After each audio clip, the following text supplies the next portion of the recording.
পরিমাণ টাকার সম্পদ তার কাছে যদি অতিরিক্ত থাকে, যেটা তার প্রয়োজনের অতিরিক্ত, তাহলে তাকেও কিনতে হবে, কোরবানি দিতে হবে।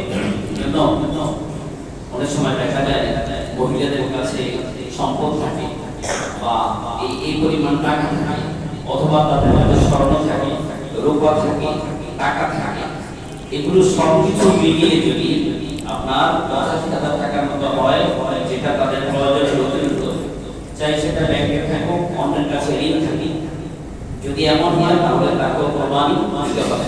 তবে স্বামী যদি স্ত্রীর পক্ষ থেকে কোরবানি দিয়ে দেয় এবং স্ত্রীকে যদি জানিয়ে দেয়, তাহলে কোরবানি আদায় হবে।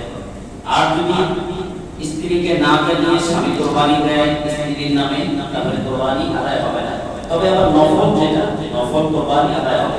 ওয়াজিব কোরবানি যদি হয় তাহলে নিজের স্ত্রীকে জানিয়ে দিতে হবে যে আমি আপনার নামে কোরবানি দিচ্ছি, এই কথাটা জানিয়ে তারপরে কোরবানি দিতে হবে। আরেকটা মাসালা সমাধান, সেটা হলো একান্ন ভুক্ত পরিবার যদি হয়, যেমন বাবাও ইনকাম করে, ছেলেরাও ইনকাম করে, তো সেই ক্ষেত্রে সকলেই একসাথে থাকে, কিন্তু প্রত্যেকের কাছে আলাদা আলাদা ৮৫,০০০ টাকার মতো আছে প্রত্যেকের কাছে।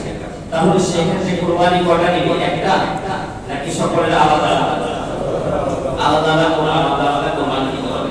হাদিসের মধ্যে এর জন্য বলছে, হাদিসের মধ্যে বলছে, যে ব্যক্তিকে আল্লাহ তাআলা ওয়াসাআত দান করেছেন, যেই ব্যক্তি বলেছে, যেই ব্যক্তিকে মান ওয়াজাদা সাআতা, যেই ব্যক্তিকে আল্লাহ তাআলা সামর্থ্য দান করেছেন, পরিবারের প্রত্যেককেই যদি আল্লাহ তাআলা সামর্থ্য দান করে, তাহলে প্রত্যেকের উপর কোরবানি ওয়াজিব। আল্লাহ তাআলা বোঝার তৌফিক দান